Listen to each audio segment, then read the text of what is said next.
majikan tuh tahu ya Remisa, mana anak yang bisa kerja, mana yang enggak. Jadi kita tuh dipantau langsung sama bosnya gitu loh. Asumsi orang itu biasanya pabrik yang besar itu lemburannya banyak. Ada juga pabrik gede yang lemburannya enggak ada juga ada. Jadi kembali ke rezeki kita masing-masing ya Remisa. Pabrik gede enggak jadi patokan lemburannya banyak. Tergantung dari barang apa yang kita produksi. Barang tersebut potensial enggak menghasilkan lemburan, dibutuhkan orang banyak. Kalau pabrik gede barangnya jarang dibutuhkan orang banyak, ya sama saja meyoyong ya Remisa, nggak ada gunanya. Jadi lemburannya pasti sedikit. Halo Remisa, assalamualaikum warahmatullahi wabarakatuh. Kembali lagi bersama channel saya SA Production. Terima kasih kepada rekan-rekan Remisa semuanya yang telah mendukung channel saya. Semoga rekan-rekan Remisa semuanya dalam keadaan sehat tanpa kurang suatu apapun. Untuk saudaraku sebangsa setanah air yang mau daftar dan bekerja di luar negeri, semoga mendapatkan kerjaan yang bagus, banyak lemburannya, dan dilancarkan rezekinya. Oke Remisa, di kesempatan kali ini saya akan menjawab pertanyaan dari subscriber saya mengenai, Bang, pilih pabrik home industry atau pabrik LDT atau pabrik besar? Oke Remisa, sebelum menjawab pertanyaan ini, jangan lupa di like, subscribe, dan komen ya Remisa. Oke Remisa, saat kita mau daftar ke Taiwan, pasti di benak kita pikirannya adalah pabriknya gede atau pabrik home industry. Di Taiwan sendiri banyak sekali pabrik yang dalam skala kecil, menengah, dan atas. Untuk pabrik skala kecil yakni pabrik home industry atau pabrik rumahan, dan ada juga pabrik yang besar dengan suatu perusahaan yang sudah terkenal. Oke Remisa, karena saya dulu juga pernah bekerja di pabrik industri dan sekarang saya bekerja di pabrik besar, jadi bisa memberikan gambaran kepada rekan-rekan Remisa semuanya, dan khususnya saya menjawab pertanyaan dari subscriber saya ini ya Remisa, dari Mas Bagus Cuy tadi. Oke Remisa, pertama kerja di pabrik home industry. Pabrik home industry dulu saya tuh berada di kawasan Cilong di Taiwan Utara.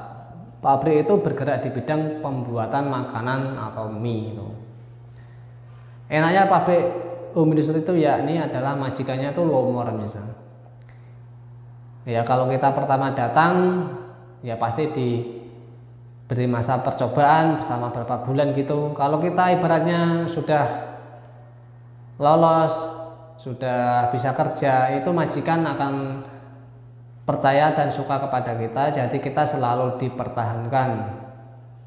Kalau soal masalah gaji, kalau kita sudah bisa kerja, itu bisa dinego ya Remisa. Biasanya itu lebih dari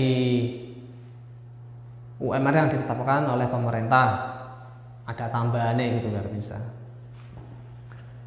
Dan hal tersebut juga dibarengi dari kerjaan kita ya Remisa. Kalau kerjaan kita kurang bagus ya mana ditambah, ya kan tidak mungkin loh Remisa. Kalau di pabrik besar juga ada yang seperti itu, tapi ya tergantung dari orangnya sih, dari yang punya pabrik tersebut. Dan kedua yakni di pabrik home industry itu biasanya mesnya itu kan setiap pabrik kan ada potongannya. Potongannya itu 2.500 ya Remisa.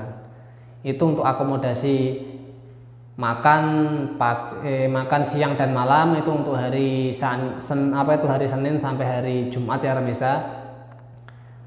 Lalu di hari Sabtu dan Minggu kita biasanya ngurus sendiri. Ada juga pabrik yang home industry itu Sabtu dan Minggu selalu dikasih makan, dikasih sama majikan.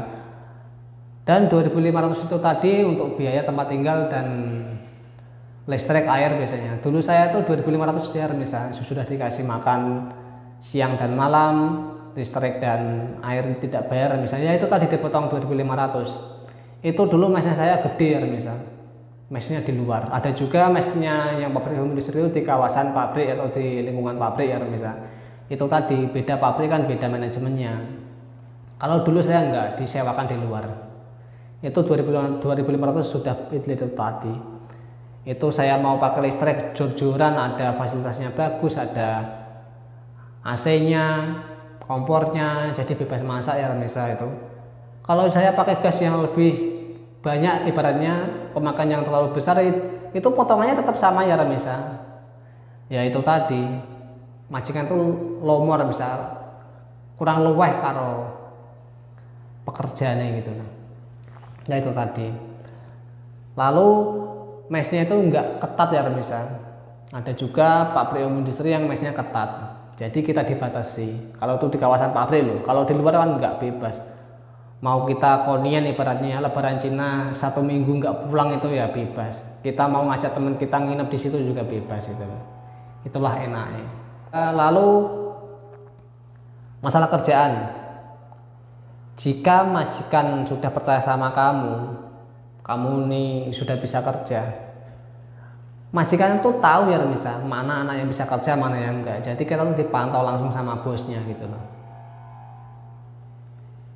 Nah seperti itulah pabrik industri gambarannya. Untuk rekan-rekan Remisa yang mau proses ke Taiwan ya.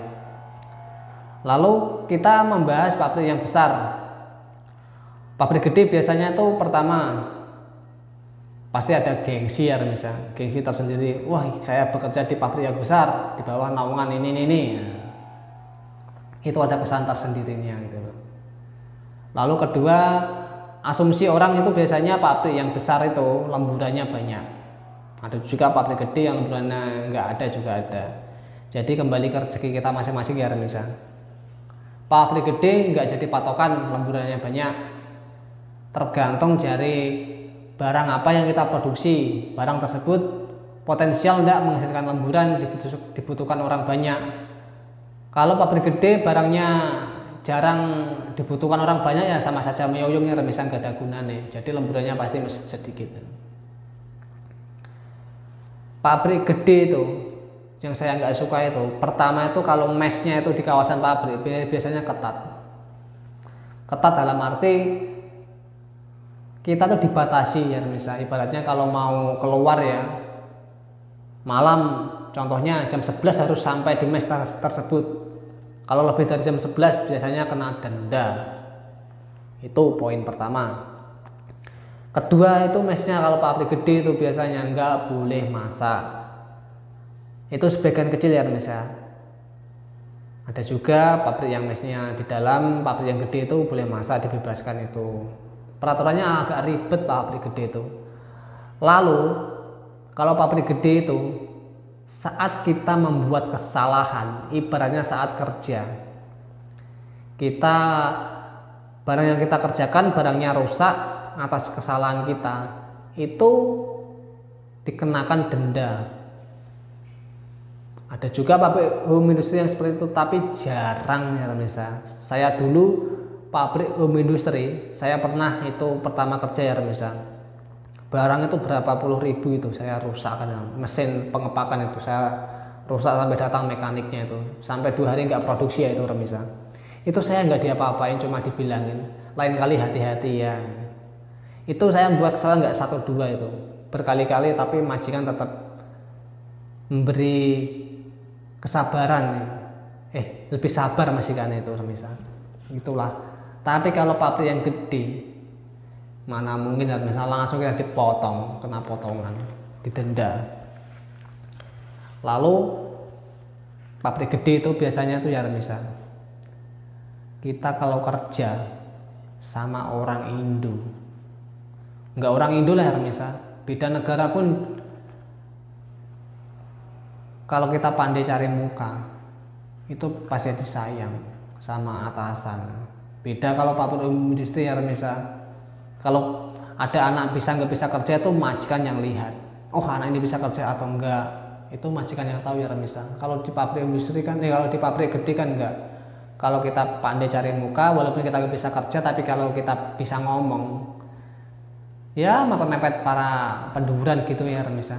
Kalau di pabrik gede kan ada tingkatannya ya Remisa. Sucang ya ini mandor, gecang itu pangkatnya di atas mandor, Cingli manajer, Chong Cingli general manager. Kalau kita bisa ngambil omongan di ibaratnya di Cinglinya itu atau gecangnya itu, kita bisa disayang. Walaupun kita nggak bisa kerja, entah itu kalau ada mandor pura-pura rajin, kalau enggak ya biasanya gitu. Kemarin itu ada ya misalnya di pabrik teman saya, pabriknya gede misalnya, pabrik otomotif terbesar di Taiwan, enggak saya sebutkan namanya, takutnya menjadi gunjang ganjing di media sosial dan saya takutnya memberi opini, enggak saya mau sebutkan itu nama pabriknya. Itulah remisnya. Itulah pendapat saya, jawaban saya mengenai pertanyaan tersebut. Soalnya beda pabrik, beda manajemennya, dan apabila ada jawaban saya yang kurang bisa tambahkan di kolom komentar ya Remisa. Oke Remisa, terima kasih yang sudah menonton, dan apabila ada pertanyaan silahkan tambahkan di kolom komentar. Apabila video ini bermanfaat jangan lupa di like, subscribe, dan komen. Oke Remisa. Wassalamualaikum warahmatullahi wabarakatuh. Salam berjuang devisa.